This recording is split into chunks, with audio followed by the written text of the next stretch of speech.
सकाळचं प्रदूषण कमी झालं पाहिजे असा टोला मुख्यमंत्री एकनाथ शिंदेंनी संजय राऊतांना लगावला। गणपती विसर्जनानंतर गिरगाव चौपाटीवर स्वच्छता ही सेवा उपक्रम राबवण्यात आला। त्यावेळी बोलताना मुख्यमंत्र्यांनी राऊतांवर टीका केली।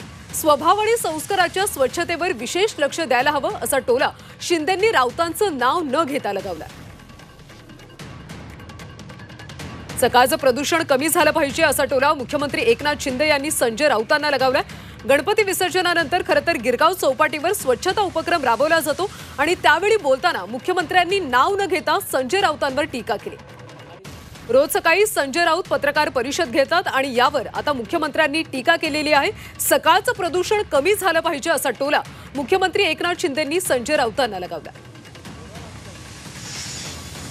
स्वभाव स्वच्छता आणि संस्कार स्वच्छता हाही आपल्या स्वच्छतेचा एक अभियानाचा भाग आहे। त्यामुळे अगदी डीप क्लीन ड्राईव्ह अगदी मनापासून झाला पाहिजे आणि मी सगळ्यांनाच सांगतो की ही स्वच्छता आपल्याला करायची आहे आरोग्यासाठी, या महाराष्ट्राच्या प्रगतीसाठी, आणि त्यामुळे मानसिकता देखील बदलली पाहिजे। स्वच्छ या ठिकाणी संस्कार जे आहेत ते आपले स्वच्छ झाले पाहिजे, स्वभाव आपला स्वच्छ झाला पाहिजे, सकाळचं होणारं प्रदूषण कमी झालं पाहिजे। याला आता संजय राऊत काय प्रत्युत्तर देतात याकडे सुद्धा लक्ष असणार आहे।